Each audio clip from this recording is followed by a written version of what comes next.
This story is titled, My Parents Pretended I Didn't Exist, so I Made Sure Everyone Forgot About Them. Hey everyone, I've been holding this in for a long time, but I guess I finally need to let it out. I'm Lila, 24 female, and the youngest in a family of 5. Honestly though, I might as well have been a guest in my own house, because I always felt like I didn't belong. My parents made it pretty clear who their favorites were, and it wasn't me. My older brothers, Ethan and Nathan, got all the love and attention growing up. Ethan, the oldest, was basically their pride and joy. He was smart, charming, and the one they bragged about at every family gathering. Ethan's taking this amazing internship. You get the picture. Nathan, on the other hand, was the golden boy in a different way. He was the sporty one, the life of the party, the guy everyone liked. He had trophies lining the shelves in his room, and my parents loved showing them off to anyone who walked through the door. And me? I was just Lila, the quiet kid in the corner, the "oh, you're here too" child. It wasn't like they were mean to me, they just didn't care enough to notice I existed half the time. I first started to realize how different things were when I was about 9. I have a core memory where one day school let out early because of a storm. Everyone else had their parents rushing to pick them up. I waited and waited, clutching my bag, staring out the window as one by one, the kids left. I was the last one there. The janitor came over eventually and asked if my parents were on their way. I remember saying, they must be stuck in traffic. I waited another hour, and when it started to get dark, I gave up. I walked home, soaked to the bone, because I didn't even have an umbrella. By the time I got there, my shoes were squishing with every step. When I opened the door, my mom was sitting on the couch, flipping through a magazine. She didn't even look at me. "Oh, you're back. Dinner's in the fridge." That was it. No. "Why are you soaked?" Or, "I'm sorry we forgot you." Nothing. It wasn't just one bad day, though. Stuff like that happened all the time. My parents forgot to pick me up from school so often that my teacher started offering to drive me home. She'd ask, "Do you want me to call them?" I always said no because honestly, what was the point? Birthdays weren't much better. My mom would throw these parties, but they weren't for me. She'd invite her friends and their kids, not mine. I remember one year, I overheard her talking to a friend on the phone. She said, "Lila doesn't really have friends anyway." I was standing in the hallway, and it hit me so hard that I went back to my room and stayed there until the party was over. Ethan and Nathan weren't much better. Ethan loved teasing me about everything. If I brought home a good grade, he'd laugh and say, "What do you want, a medal?" Nathan was the cool one, so he barely acknowledged me unless it was to roll his eyes or tell me to stop being so annoying. The worst part was that everyone outside the family thought we were perfect. My aunts would gush about how lucky I was to have such a supportive, rich family. Lucky? Are you kidding me? By the time I got to middle school, I thought that if I wanted attention from my parents, I'd have to do something big. So I joined clubs, started working harder on my grades, and signed up for every after-school activity I could. I thought maybe, just maybe, if I excelled at something, they'd notice me. It worked, sort of.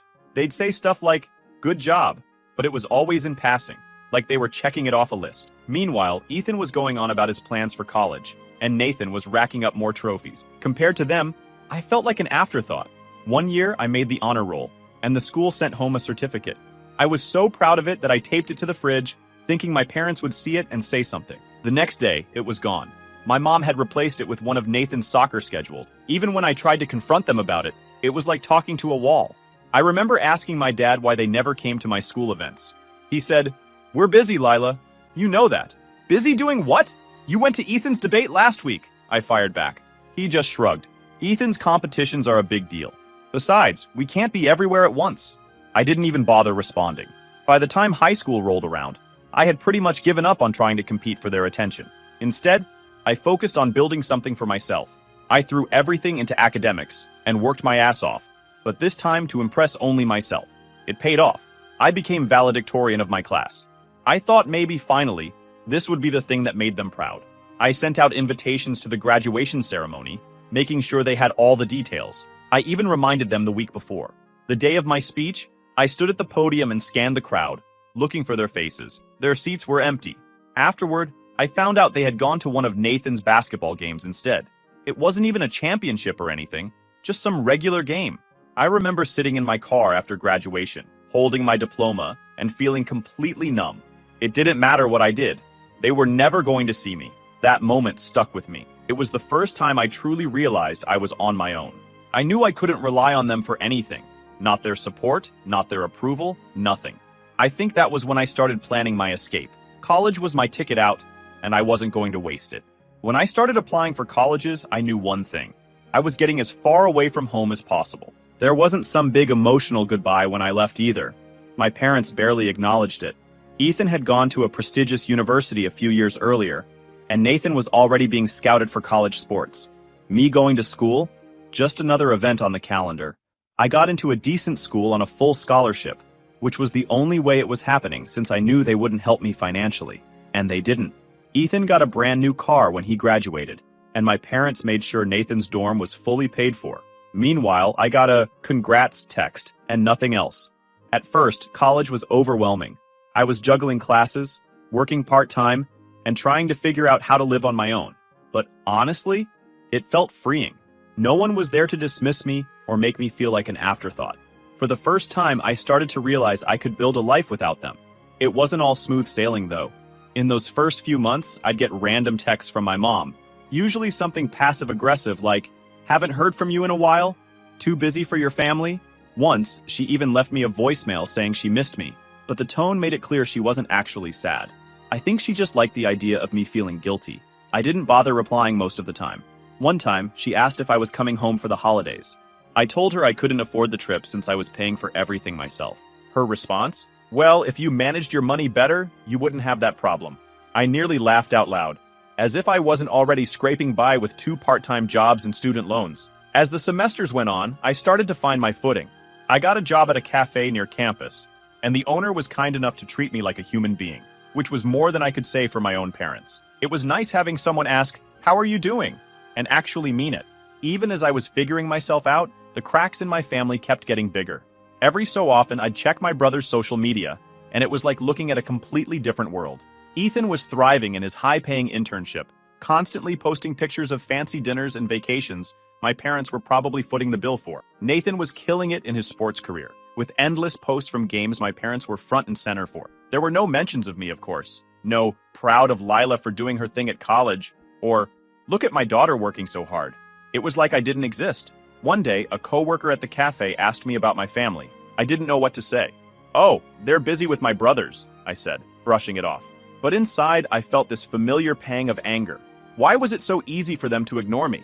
Things came to a head during the holidays. My parents kept pushing for me to come home for Christmas, and I finally gave in, thinking it might not be so bad. Big mistake. The second I walked in the door, it was clear I was a visitor, not family. My mom made a big deal about Ethan's new job and Nathan's latest game highlights. No one even asked how I was doing. At one point during dinner, Ethan smirked and said, "Wait, what are you even studying again?" I glared at him. "Business. Like I've told you 100 times." "Oh, right. Business," he said, dragging out the word like it was some joke. Then he turned to Nathan. "So, what's the deal with your next game?" I sat there, barely resisting the urge to throw it across the room. My dad decided to pipe up, all smug. Ethan and Nathan are really making the family proud. I bit my tongue so hard I could taste blood, but inside I was boiling. After dinner, my mom cornered me in the kitchen. "You've been really quiet, Lila. Is there something wrong?" I stared at her. "Yeah, I'm great," I said, dripping with sarcasm. "Well, you sure don't seem great," she snapped back. "Maybe if you actually visited once in a while, you wouldn't feel so left out." That was it. I exploded. "Oh, I feel left out, because you've never given a crap about including me. Don't act like this is on me." Her face twisted. "That's not true, Lila, and you know it. Stop being so dramatic." "Dramatic?" I shot back. "You've ignored me my whole life. Don't stand there and act like it's my fault I don't want to be around you." I just shook my head and walked away. What was the point? The breaking point came later that night, when I was in the kitchen getting some water when I heard voices outside. My dad was talking to the neighbor over the fence. Normally, I'd tune out their boring small talk, but then I heard my dad say something that stopped me in my tracks. "Yeah, we've got 2 kids. Ethan and Nathan keep us plenty busy." 2 kids, not 3. At first, I thought I'd misheard. I stepped closer to the door, heart pounding. My mom laughed and added, "Lila's off doing her own thing, I guess. She's not around much anymore." By this point, I realized they weren't just ignoring me. They'd erased me. I felt a wave of anger rush through me. Before I could even think it through, I yanked the door open and stepped outside. My dad and the neighbor looked up, startled. "2 kids, huh?" I said, my voice shaking. "Guess I don't count anymore." My dad blinked, clearly caught off guard. "Lila, it's not what you think." "Don't," I cut him off. "I heard you. You don't even acknowledge me as your kid." "What kind of parent does that?" The neighbor awkwardly mumbled something about needing to head home and scurried away. My dad turned to me, his face hardening. Lila, you're being dramatic. You're always off doing your own thing, so what do you expect us to say? What do I expect? I was shaking from anger. I expect you to remember I exist. I expect you to care, even just a little, about my life. But I guess that's asking too much, huh? My mom sighed. Like I was the one being unreasonable. Lila, you're overreacting. You're so sensitive about these things. I laughed bitterly. Sensitive?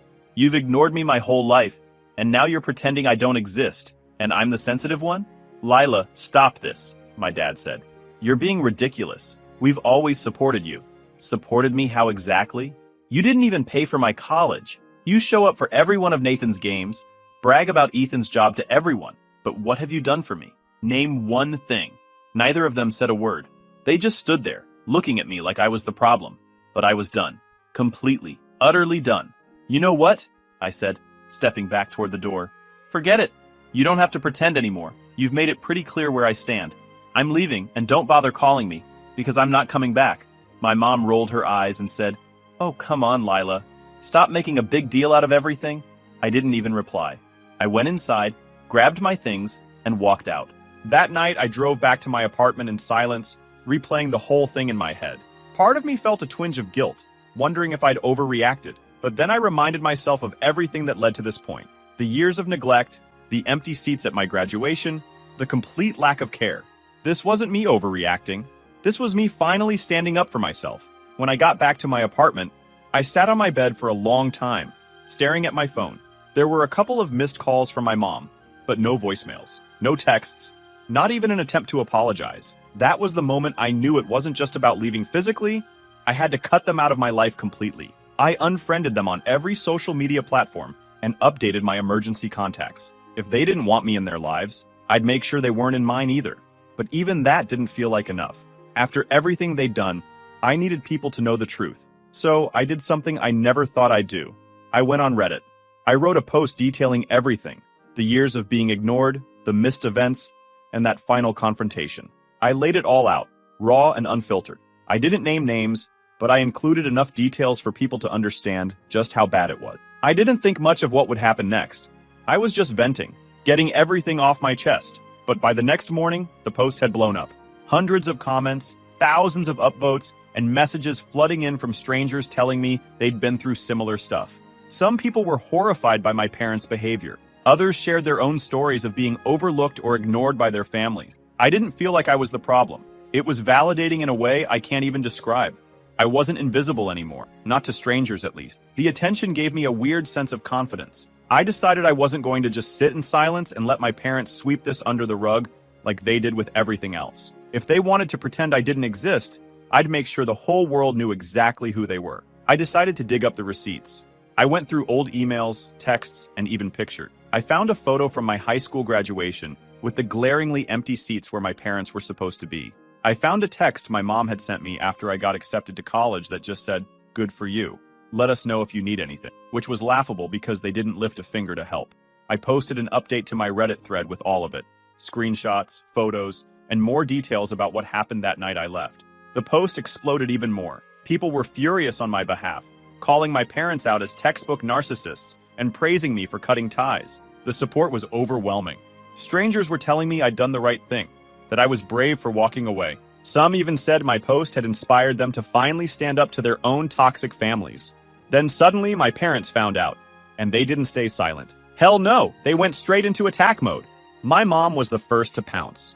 She left this voicemail, her voice fake sweet, but absolutely seething underneath. "Lila, we need to talk. This post you wrote is causing serious issues, and I just can't believe you'd air family problems like that. Call me back." I deleted it. Out of nowhere, Ethan decided to chime in with an email that made my blood boil. "You're humiliating the family," he wrote, like he was lecturing me from a podium. "This is immature and you're blowing everything out of proportion. Take the post down and apologize to mom and dad."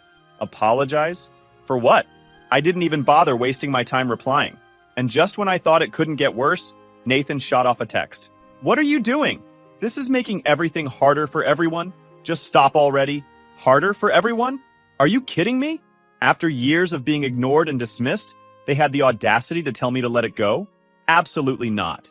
If they wanted silence, they were barking up the wrong tree. It wasn't just within the family. Word spread to their friends, and apparently, people started asking uncomfortable questions. A mutual acquaintance told me my mom had tried to downplay the post, saying it was just a misunderstanding and that I was going through a phase. But not everyone bought it. Some of their friends started distancing themselves. My parents' perfect family image was starting to crack, and they were scrambling to fix it. My mom, being my mom, went straight to Facebook. She posted this long, dramatic message about how heartbroken she was that her youngest had turned against the family. Classic victim mode. She wrote stuff like, "We always did our best for Lila, and it's devastating that she would do this to us." The comments? A total mixed bag. Some people blindly rallied behind her with nonsense like, "You're such a good mom, she'll come around." But others, they weren't buying her act. Someone straight up called her out. "Why doesn't Lila visit anymore? There must be a reason." I couldn't stop laughing when I saw it. It was like this little spark of satisfaction seeing everything blow up. Sure, the attention wasn't exactly flattering, but for once it was all on me, and not on Ethan's awards or Nathan's games. That made me laugh even harder. Watching people finally hold them accountable was just the cherry on top. But my parents weren't done. A few days later, I got a message from an aunt, one of the few relatives I'd ever been close to. She said she'd heard about the post and wanted to talk. I figured she'd be on my side. But nope. When I answered the phone, she started in with, "Lila, I don't understand why you're doing this. Your parents aren't perfect, but they love you." I cut her off. If they loved me, they wouldn't have treated me like I didn't exist for years. And they definitely wouldn't have told the neighbor they only have 2 kids. She portrayed it like I was the one being difficult. Families fight, Lila, but you don't air your dirty laundry in public. This isn't how you solve things. I told her, it's not about solving things. It's about finally telling the truth. If they didn't want this out there, maybe they should have acted like parents instead of pretending I didn't matter. She didn't have much to say after that. The messages kept coming. Cousins, aunts, even a family friend who I hadn't spoken to in years. Everyone had an opinion, and most of them boiled down to, "You're being too harsh." But the thing is, I wasn't being harsh. I was being honest. At some point, I realized I didn't have to keep defending myself to these people. They weren't there when my parents skipped my graduation. They didn't see me sitting in the rain, waiting for a ride that never came. They didn't live through years of being ignored while my brothers were showered with love and attention. So I stopped responding. Instead, I threw myself into building my life without them. I started spending more time with my friends, who were nothing but supportive. Mara, my best friend, even joked, "You should just adopt us as your family. We're way better anyway." She wasn't wrong. Around this time, I started making bigger moves. I legally changed my last name, updated all my records, and even changed my emergency contacts.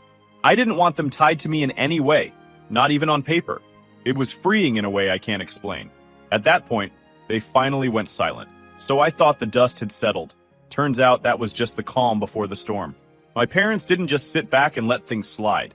They went straight into full-blown damage control. Not to fix anything with me, of course. This wasn't about repairing relationships. It was about saving face. And boy, were they scrambling. They weren't just scrambling to save their reputation. They were actively trying to destroy mine.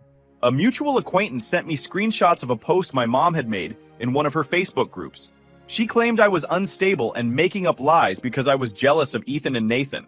She went on about how she and my dad had done everything for me, but I was ungrateful and determined to hurt the family. The kicker. She ended it with, "It's heartbreaking to see your own child turn against you for no reason," complete with a sad emoji and a Bible quote about forgiveness. The comments made my blood boil. Her church friends chimed in with, "You're such a good mother and Lila will come around eventually." One even added, "Some kids don't realize how lucky they are until it's too late." Lucky? Seriously? But the worst part was seeing my relatives join in. A cousin I hadn't heard from in years commented, "I always thought Lila was a little dramatic." Another relative messaged me directly saying, "You're being unfair to your parents. They've always been so kind to us. Are you sure this isn't just a misunderstanding?" Misunderstanding? That word sat with me for days. How do you misunderstand a lifetime of being ignored? How do you misinterpret being erased from your own family? I left them on read because I didn't trust myself to respond without saying something I'd regret. People in my hometown started connecting dots from my Reddit post, even though I never mentioned names. Suddenly, I was hearing from old neighbors, mutual acquaintances, and even relatives I hadn't spoken to in years. One message came from a former neighbor saying something like, I always thought your parents were a little too focused on your brothers, but I never realized it was this bad. I'm so sorry you had to go through that. Part of me wanted to say, where was this energy when I was a kid? But instead, I left it on red. Then came the relatives.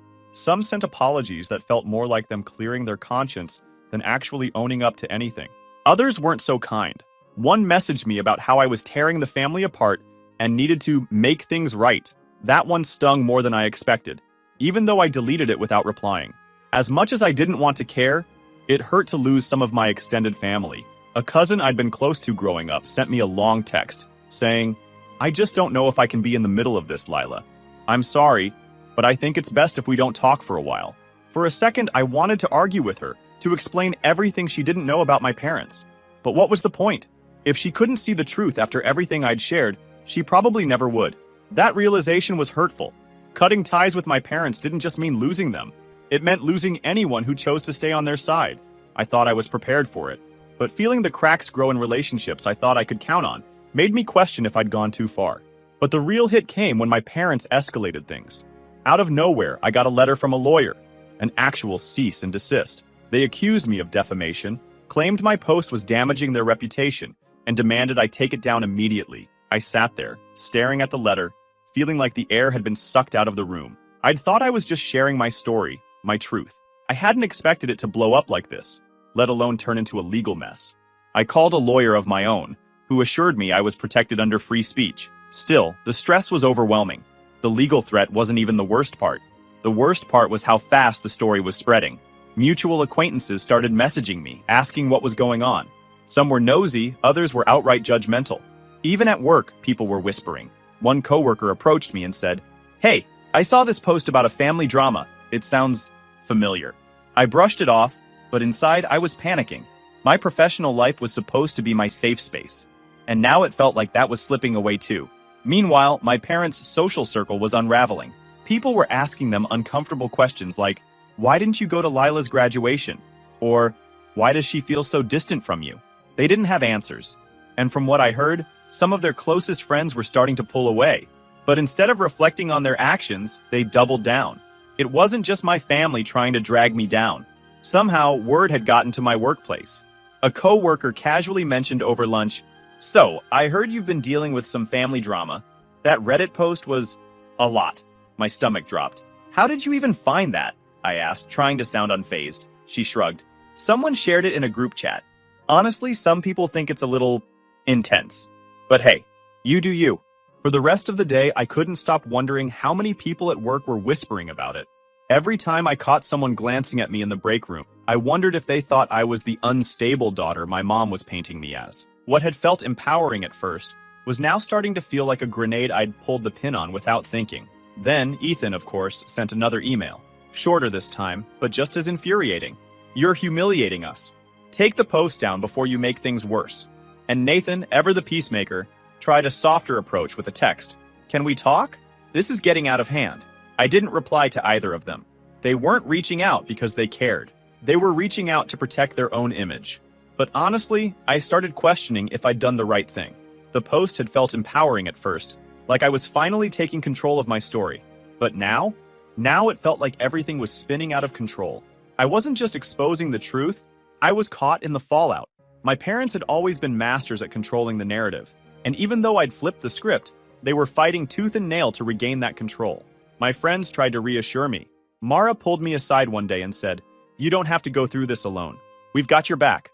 And while I believed her, I couldn't shake the feeling that I was dragging everyone into my mess.